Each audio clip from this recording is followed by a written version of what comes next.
Hi and welcome back to my booktube channel. My name is Sam and today I want to talk about another sci-fi book with you because I have been doing a kind of My Year of Sci-fi in 2024 where I try and read more sci-fi books, and as part of that I've been doing a buddy read with Emily from my Chaotic Bookshelf and Elizabeth from Museum Greg Reads, where we have a little buddy read group chat situation going on and we read a different sci-fi book each month. We kind of been slacking. You would have seen that in previous videos, go check those out, but I also have a playlist on My Year of Sci-fi, so check that out as well when you have time.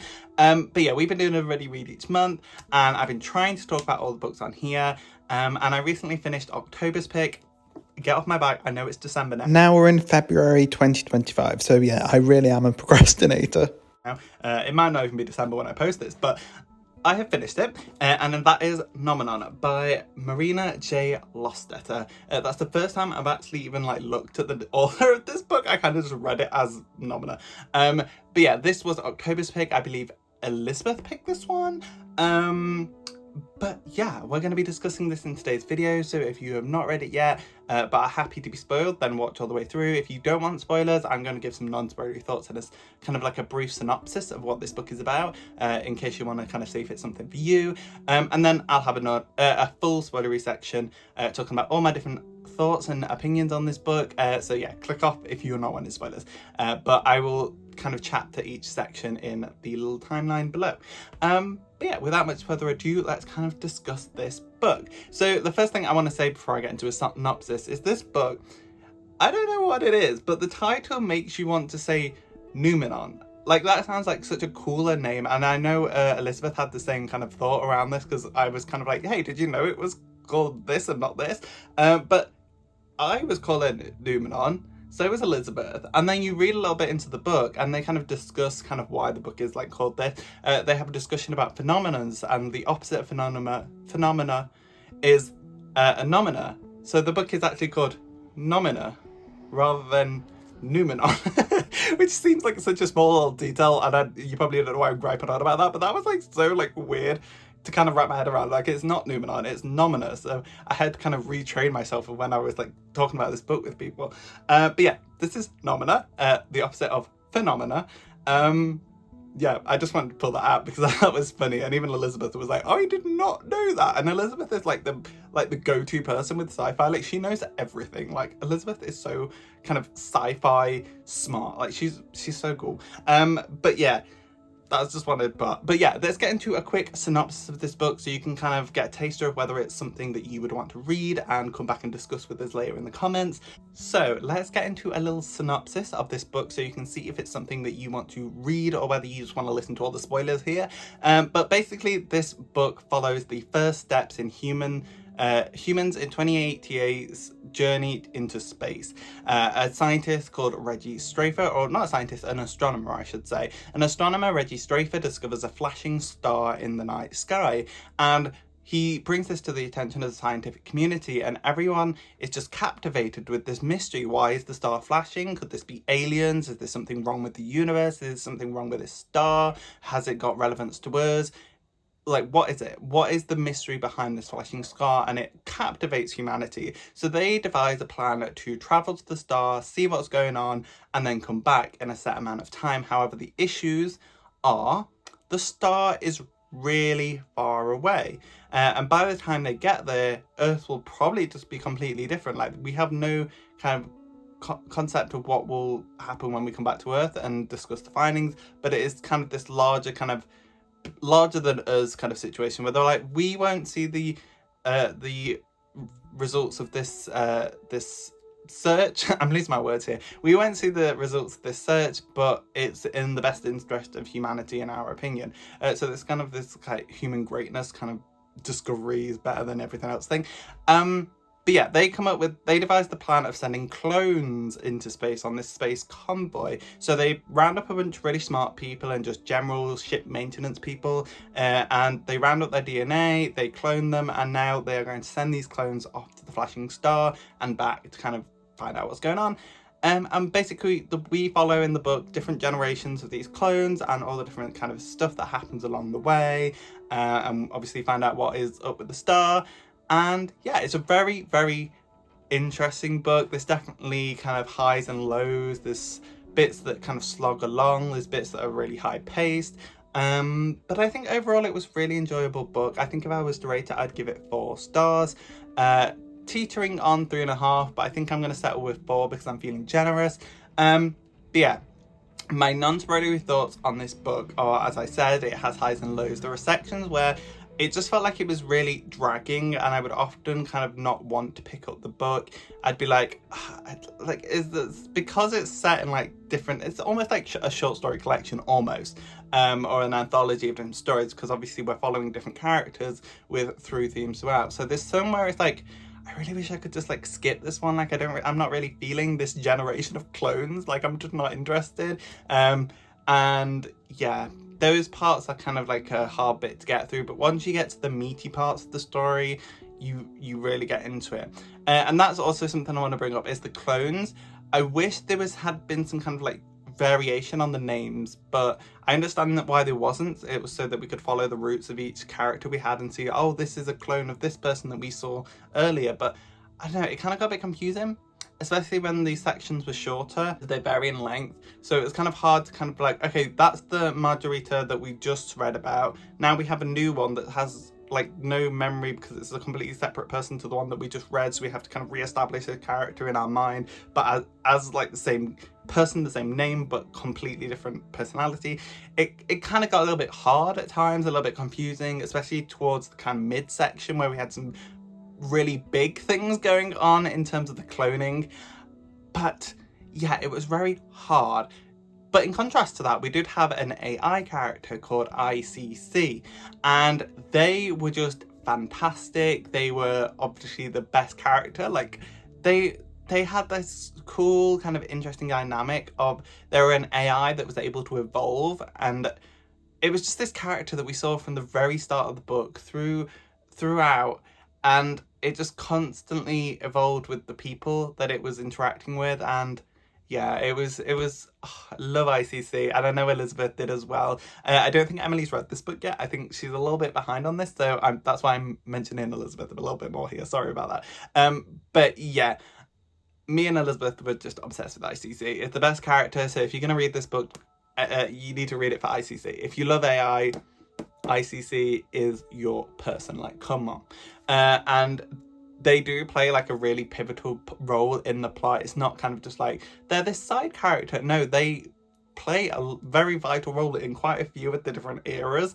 But yeah, ICC, favourite character. But with the other ones, I wish there'd been a bit more differentiation. I'm trying to think what other non-spoilery thoughts I can say without kind of like spoiling things. It had a very abrupt ending as well, I think, because Elizabeth was texting me. She was like, oh, I don't think you're gonna like the ending. It doesn't seem like your kind of thing. And she was a little bit right there. She was kind of on the mark a little bit. I did ultimately like the ending, but I definitely see why she didn't think I would like it, because it was very abrupt and it felt very kind of quick. We need to finish. I'm going on too long. I need to just quickly finish. It did feel a little bit like that. But yeah, anyway. So I think that's all my non-spoilery thoughts. It's a bit of a ramble there, kind of just threw out thoughts at you there, but yeah. I think that's everything I have to say. It was a surprise also to learn that this is a trilogy, so technically I could have done a trilogy talk on this, but honestly, I don't see myself reading the other books in any meaningful like length of time. Like I don't want to jump on them. Like I'll probably pick them up in the future. They're on my Amazon wish list if you kind of want to motivate me a little bit, but I'm joking. But yeah, they're not like it's not a series that I want to like necessarily like speed through. Like I'm happy to pick up the next couple of books in the future, and with the story being the way it is, I don't necessarily think you need to read them all at once. I feel like it's okay to forget some things, because obviously in the future you're gonna forget things. But yeah, it was a surprise to learn it was a trilogy, and I'm excited to see where it's gonna go. Especially for 2 more books. Like I could definitely see a sequel to this, but I don't know where the 3rd book is going to go with this. But yeah, I think that's everything I have to say in the non-spoilery section. So let's get into some spoilers. So click off now if your interest has been piqued and you want to read this. Quick, go read it and come back to us and we can discuss it down in the comments. But yeah, let's get into some spoilers for Noumenon by Marina J. Lostetter. Also, ignore my hair. It's a mess. I know. I'm waiting for a haircut in a week's time. I didn't want to address it, but I feel like I have to because I keep seeing myself in the viewfinder. Yeah, anyway, let's go. Okay, so the book starts off with astronomer Reggie Strafer, who is the one that discovered the star. Now, I really liked this section, and I'm going to be honest, I didn't realise we were going to be following like different iterations of the clones. I don't know, I mean, that was like a core part of the book, but for some reason, I will admit, I thought this book was like about space worms that control people's brains. I think I was remembering a different book, but I was going in thinking that was going to be the thing. So I thought Reggie was going to be like a character throughout the book, and then he just doesn't go with them, and I'm like, no, Reggie, because I really liked Reggie. I was like I was like, okay, I've got a grasp on this character. I really like this character. I like what he's doing. I think this is very interesting. And then we just leave him behind and we move on to completely different characters. And I was like, oh, okay, that's a bit abrupt. But yeah, basically Reggie is this astronomer who discovered the stars. He does this whole kind of presentation to the scientific community, like, hey, I think this is a project we should go forward with. This is something we should explore for the betterment of humanity. Like, we need to figure out why this star is blinking. And we basically see that whole kind of era of his life, and then we see him later on when this project is picked up, and he's like getting all the clones sorted, and all the clones are like go to Iceland.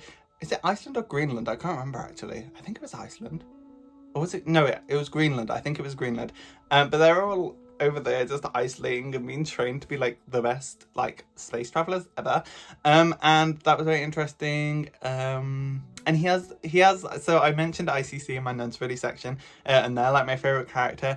And ICC originates as like a little handheld AI, almost like Siri or what's the other one called? Alexa. And it starts off kind of like that, and it's like this little device that he carries around, and it kind of is an outdated model within itself, within the universe. It's like they've moved on, but this is the only one that's kind of intuitive and learns, whereas like the newer AI are more like Siri and stuff.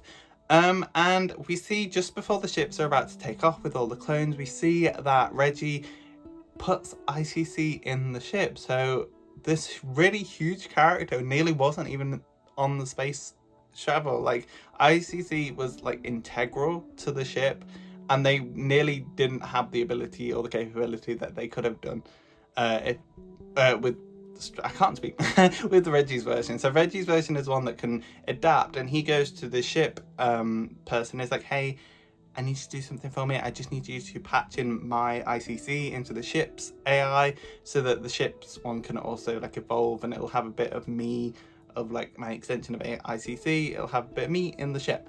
So yeah, I just thought that was like crazy. Now I'm just thinking about it, because it's not something I really thought about just now, but now I'm like, yeah, that is such an integral part of the story. But it like ICC is so important to like the completion of this mission, and they nearly weren't a part of the story. That's crazy. That's really cool. But yeah, it's like this offhand thing of like, he just wants a bit of like him, like the whole mission's his, but he wants a little bit of him in it, and ICC has learned a lot from him, and he wants the space people to have that. Anyway, so then we move on from Reggie, we move on to our next character, who is one of the first generations of the clones, and she's called Margarita. I don't know how to say the name. But they were kind of in charge of the communication between Earth and the colonies. So when I say colony, the ships, there's multiple of them, and there's like a ship for kind of education, there's a ship for harvesting and livestock, there's one for storage, there's one for engineering, and there's one for like science and stuff. So there's like I think there's 7 different ships. That's what I mean when I say convoy. I didn't kind of clarify that before. But yeah, there's like loads of people, there's 7 ships, and they're all going off in a convoy to the start. I didn't say that. But yeah, anyway, so we follow Margarita, who is the communications head for Earth communication. And we slowly see this really sad story unfold where she has like a mentor friend on Earth, and we see their communications slowly get longer and longer apart, because obviously they're moving away from Earth and things are taking longer to travel through the subdimensional lanes that they're using. And every time he updates, it's been like a couple of days for her, but it's been like months and years of his life are going by. So he's rapidly aging in front of her, where like, it's so sad. It's like the classic thing with sci-fi where you like two people at a different ends of kind of this time stream, and one's aging really fast, one's not, time's not really passing. It's a classic, but it's always sad. So her mentor is like having his first kids, meeting his first love, having it the other way around. I think it was the other way around. He met his first love and then had his kids, and she just can't comprehend how his life is changing so much, and she's literally just like been sat on her ass for a week. So yeah, it's really sad. And then obviously eventually he dies, and that's the end of that, and she gets introduced to a new person on Earth who is just not the same, because he doesn't really have any relation to her. So yeah, it's really sad. And that was one of the best stories within this book, was like seeing that slowly progress. It was very sad. It was very sad, but much we did. And like I said, that was one of the characters where I got confused, because it's like such like an emotional story, and we got really emotionally connected to this Margarita, the pizza. No, we got really attached to this Margarita. I'm just gonna call her Maggie. We got really attached to this Maggie, and then the next story after, we have a completely different one, and I'm like, that's really confusing. So that was why I mentioned her in the previous example. Anyway, so the next story then follows Jamal, who is this little kid, and this is how we learn about the cloning system and how it works, and how they kind of phase out the clones, how they like reproduce and stuff. That's the kind of intent of this part of the story. So we follow Jamal, who's a little boy, and his best friend is an old man, and as you can expect, this is not going to end well either, because this book is just full of like really sad space stories. But yeah, he's friends with this old man, and they get really close, they really bond, they really respect each other. Jamal doesn't really get along with anyone else his age. He just feels most comfortable with this older guy, who I can't remember the name of, I'm going to be honest. But then the day comes where this old man has to retire, and we learn that retiring means when you are no longer a useful clone, like you can't do your job anymore, so you become like a drain on resources. So to prevent this, they retire, they get euthanized, they accept deletion, and their body gets decomposed, and they are replaced with obviously the kid clones that are grown up to take their role, and then a new clone is put in to be the new kid. Anyway, it's like a cycle. And why am I saying that? It's obvious that. But yeah, he is set to be retired, and Jamal doesn't really get the whole consequence of this, and then when he does, he sneaks on board the ship that this older guy is taking to go be retired on the ship. They have like their goodbyes, but the boy just can't accept it, so he sneaks into this old man's bag, and he goes to the ship, and he tries to intervene when he's getting retired. And it's really sad. It's just like, he's my friend, please don't kill him, this is cruel, this is murder, you can't do this, isn't fair. And the old man's like, no, I want this, I don't want to be a drain on resources, like that's not who I want to be, or what I want to do, like this is just how it has to be. And it's so sad. Then this leads into, we kind of get ICC's perspective in the next story, but it follows on from Jamal and the old man. You see like an older Jamal now, and he's like working really closely with the ICC. He's like the main engineer for ICC, and he does like a lot of the updates and stuff. But Jamal just has never really gotten over the retirement of his old friend, and he caused a lot of discontent within him. So this is where the first conflict of the ship occurs, where mysterious messages are happening along the ship saying, remember Earth, remember this, in the aspiration to try and make the convoy turn around, and to try and make them regret leaving Earth and be like, hey, you're clones, you've never experienced all these great things that you've been told, or like the pinnacle of human being, like being able to run in wheat fields. Nobody's ever perfectly behaved, are they? I mean, I have to confess, when me and my friends sort of used to run through the fields of wheat, the farmers weren't too pleased about that. Theresa May. Or like swim in the ocean, or like see these different wonders of the world. Like you'll never get to do that, because you're just a clone, and your only purpose is to go to the star, and it's not even something you chose to do. And it's trying to kind of inspire like kind of like a mutiny among the crew members, to have them be like, it's not too late to turn around, we could still get back to Earth in time to grow old on Earth. And ultimately it is Jamal who has been doing this, and there is a mutiny. He does get some support. The leaders get trapped in their different kind of offices, with kind of people storming the outside. And it's just really the first test for the convoy of like how they're going to handle this mutiny, how they're going to handle people not wanting to do what they've been essentially forced into. Like they were cloned and like made and grown up to just do this one purpose that they never picked. Like there's no free will here. So it's like the first kind of tension with that idea here. And I think this book does a really interesting job exploring like morality and the different kind of aspects of what realistic space travel would look like. Like this could be like a reality of like, if we're going to do something far off in space, we need people that are essentially just going to have that one goal in their life and not get to pick anything. Some of you may die, but it's a sacrifice I am willing to make. It's the first test of the convoy's strength, and ultimately they are able to stop the mutiny. It shows that not all the clones are necessarily like obedient to the idea of like, yeah, we want to just go to the star. Like it shows there is some people that just want to live on Earth, and now we are starting to see the kind of stretch away of like, what is humanity without Earth? What would a human be who has not even set foot on Earth? Very interesting. So yeah, then we move on to part 2 of the book. We get to the star. It turns out to have this weird kind of Dyson sphere situation going on around it, and we are heavily implied that another intelligent alien life made this thing around the star to gather energy, but then just left, and we aren't really sure why they aren't there, like why they've abandoned this kind of huge structure. There's theories of like maybe this structure moved the star from somewhere else, and it was like maybe a giant spaceshipy kind of thing that was powered by the star, and now it's here, but the aliens died out, or the aliens went somewhere else. Maybe the aliens left it for someone else to complete, a different civilization to find and complete. Maybe that's what we're supposed to do, but we don't really know how it works or what the actual purpose of it is supposed to be. And they do send kind of a convoy onto the actual Dyson sphere, but then the Reggie, or the Strafer clone, I think it was, who's leading the convoy at the moment, goes onto it and then goes mad and ends up unaliving himself.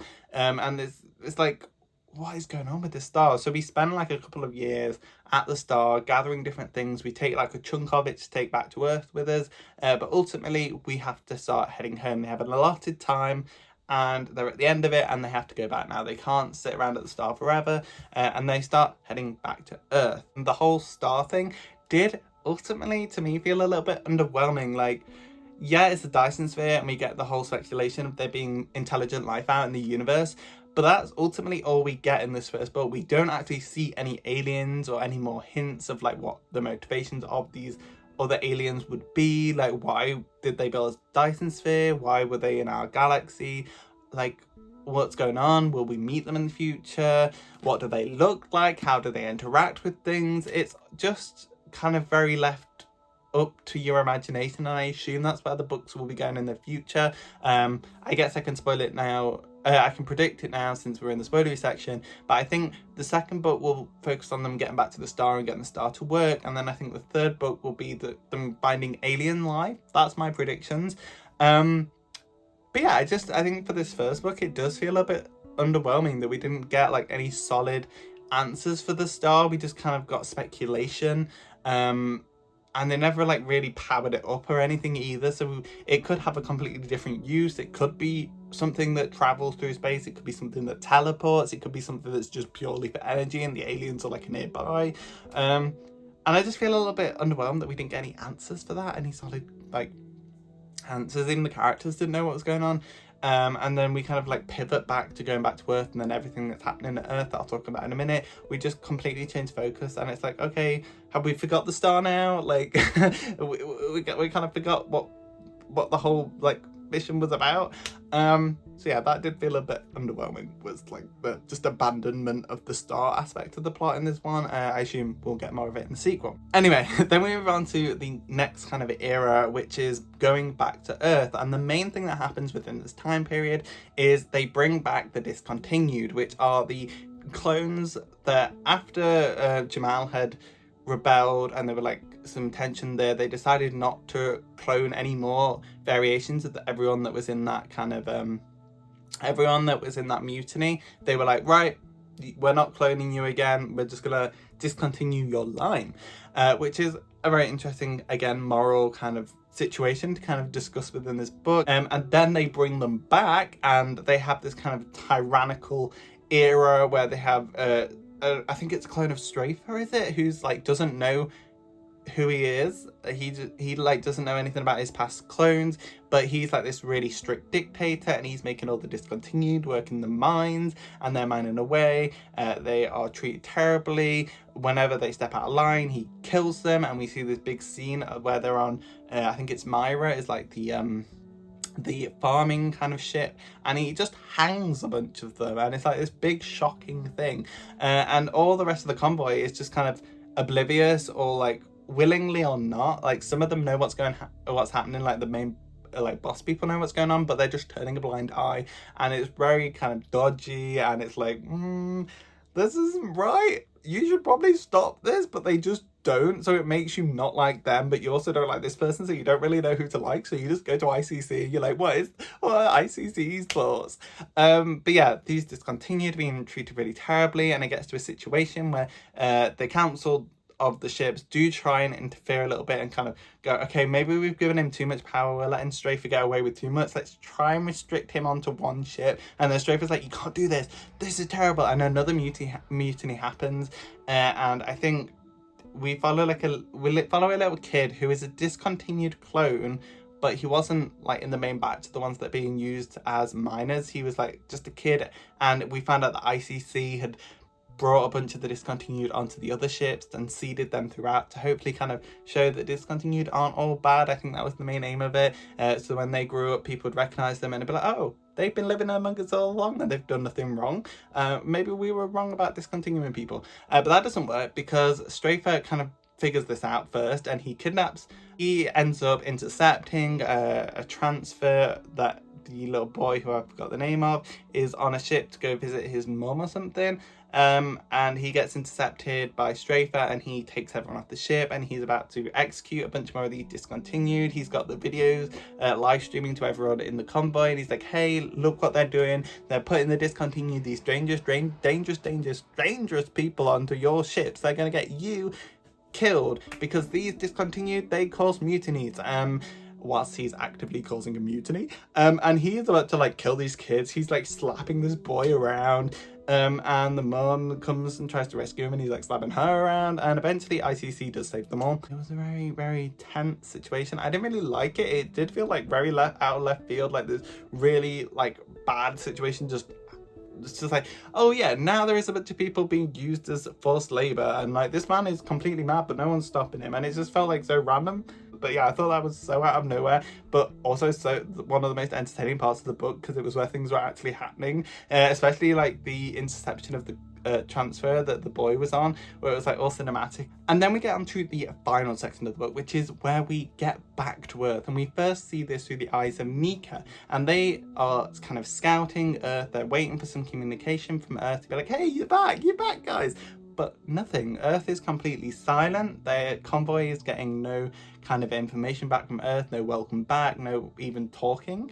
And Earth is silent. So they give it a span of time, and they're like, you know what, let's just land and figure out what's going on. So they land in Antarctica. Very coincidentally, they land exactly where they needed to be. Like, they had the entire continent, but they landed just in the right spot, which a little bit convenient, but we'll let it pass. And they get out onto the Earth, and these kind of weird androidy people come and take them to an underground city in Antarctica called the UG Underground. And yeah, they see all these people living just like in a normal suburbia under Antarctica, and it's like, what is humanity come to? And the people just aren't talking, they're just glaring. And then when our ship people and Nika try and talk to them, they like really recoil, and they're like, oh. So it's very this kind of like slow mystery of like, what's happened on Earth? Like, why is everything so different? Are we all living in Antarctica now? Like, is the rest of the world destroyed? Like, what's going on? And eventually we go to this emissary kind of person, and he kind of acts as an in-between between Earth, and we slowly learn a bit more about Earth. Now, this is another section where I felt kind of disappointed, which is what Elizabeth, I think, was thinking I would be disappointed with. We don't really get too much world building on ironic world building.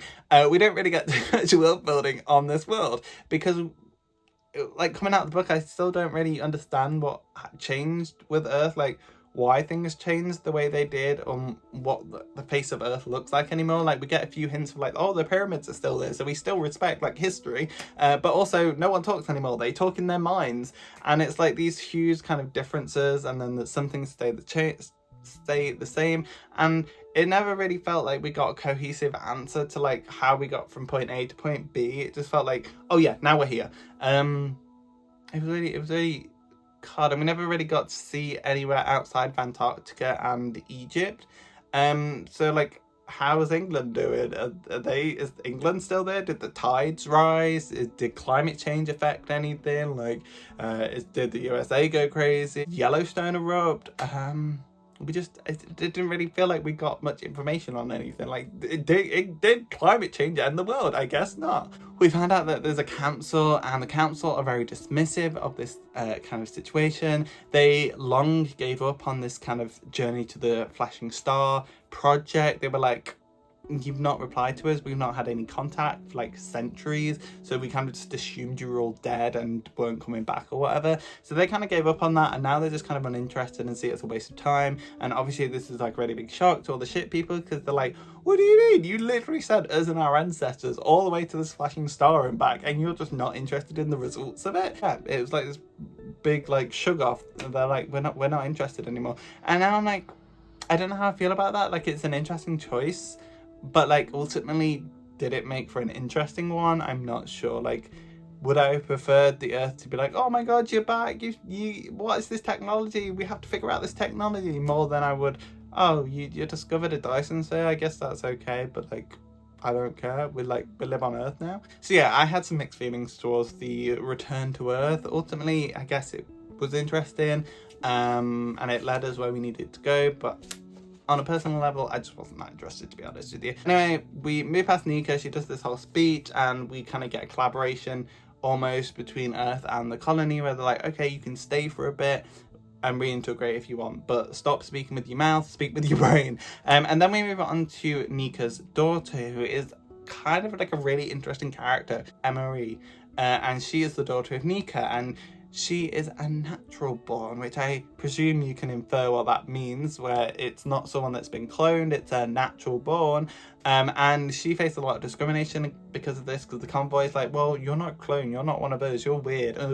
And we find out that there's like a whole class system as well on the ships now, with the white suits, which are basically the maintenance workers, and they're really looked down upon. Everyone's like, oh, white shirt, and her dad was a white shirt. Emery's dad was a white shirt, and her mum was obviously Nika, so that's kind of frowned upon. She's like a mixture of the two, and no one really likes that. And Earth, in like a kind of a jab, is like, well, we don't want another clone to be our emissary between the two colonies. We want Emery, because we understand that you like to pass things down onto the next generation. And it's just like weird, I don't really know how to explain it. It's this weird twisted move to kind of force Emery into that position, because Earth knows that she is going to be terrible and Earth can get its way. Whereas the colony's like, oh, I guess you respect us. That's great. I guess Emery can do the job.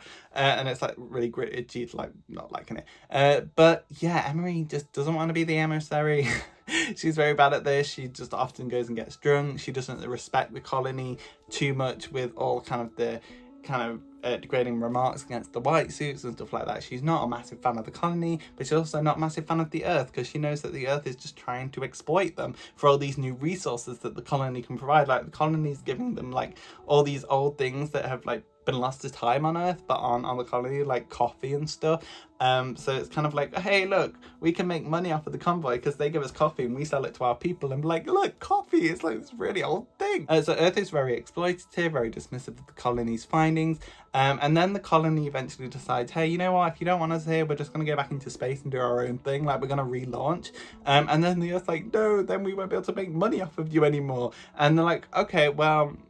And they have like this negotiation, and Emery is kind of pushed out of the position, and the colony replaces her, but then the replacement kind of fumbles the bag, and she agrees to letting Earth take ICC in exchange for being able to go off into space again. And this is like this really dangerous thing, because ICC is the only thing that really got them from the star and back. Like, they were really integral. They kept everyone alive. So we can't really imagine a convoy without ICC. Like, that just wouldn't work. And Emery is like really offended by this. She's like really close to ICC. ICC is the only one that's always been there and listened to her, and they're the only one that's like supported her, because obviously ICC isn't a classist against the white suit. So yeah, ICC is the only one that's ever been really been there. So she kind of forms this plan to kind of fake out ICC's death and her death, and yeah, this whole kind of subterfuge of like burning part of the ship, and ICC was destroyed. Like, oh no, like you can take the remains of them if you want, but like they don't work anymore. And then Earth's like, no, you can keep like the burned, charred remains of their servers. We don't want ICC anymore, because originally Earth was just going to use it for museums, but then Emery kind of discovers that they're probably not going to use it for museums. They're probably going to use it to kind of like make weapons and stuff, because they no longer have the ability to make technology out of like metal and stuff, because everything is like living flesh and stuff like that, and everything, all computers and technologies are like brain matter now, and it's not like metal, and they can't really create AIs and like artificial intelligence anymore because they don't have the capacity. So they want to use ICC to kind of reverse engineer and then get the technology from that. So they're just exploiting ICC, and they would be like completely removed. So yeah, they do this whole subterfuge. Emery ends up staying on Earth because she's like faked out her death, so now she's going to go start a family on Earth because she much preferred it on Earth, and the colony relaunches, and that's the end of the book. Okay, I'm like very exhausted talking about this book because obviously I had such mixed feelings around it. But yeah, I think overall it was a very interesting book.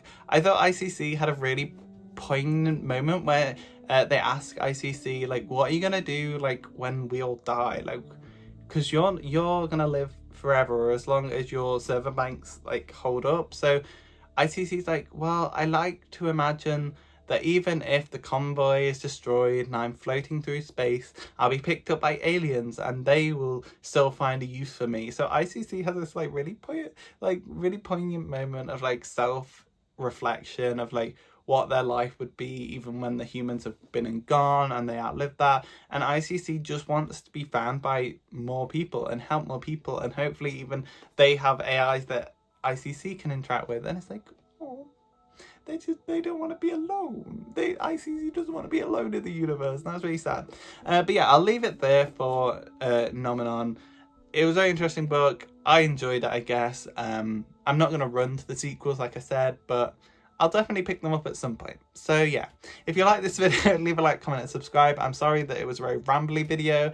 But yeah, also sorry for my hair. But yeah, let's wrap this up. So leave a comment down below. Let me know all your thoughts on this book. If you disagree or agree with anything that I've said, let's have a discussion. Let's talk about the morality of this book. I thought that was a really poignant part of the book, was the kind of the ideas of like, what is humanity without Earth? What is humanity when it returns to Earth and Earth is completely different to it? And that was also something I found really interesting, was like Earth had changed so much, but this like part of humanity that had gone off and been separated, and it wasn't like affected by all the change on Earth and how Earth is constantly evolving, but they were kind of like stuck in time, and they kind of come back and they're like still this time capsule of humanity. I thought that was really interesting. And I didn't mention like all the Earth people talk in their brains, yeah, but they talk in kind of like a weird kind of internet kind of speech where they like condense words into a couple of letters, and like JK, for example, you'd write JK, that kind of thing, where it's like two words that have been pushed into two letters, and imagine that for every single word in the conversation. They do that, it's very weird. But yeah, leave a like, comment, and subscribe if you want more from me. Check out the videos that I've left in the description, which include the playlist for the rest of the My Year of Sci-fi and all the other buddy reads that I've done with Emily Elizabeth. Or check out some of my other videos. I talk about Sarah J. Maas, I talk about different fantasy books, contemporary books, I do unhauls, I do travel vlogs. Yeah, check it all down below. Leave a like, comment, and subscribe. I'll see you in the next video. Thanks so much for watching. Bye!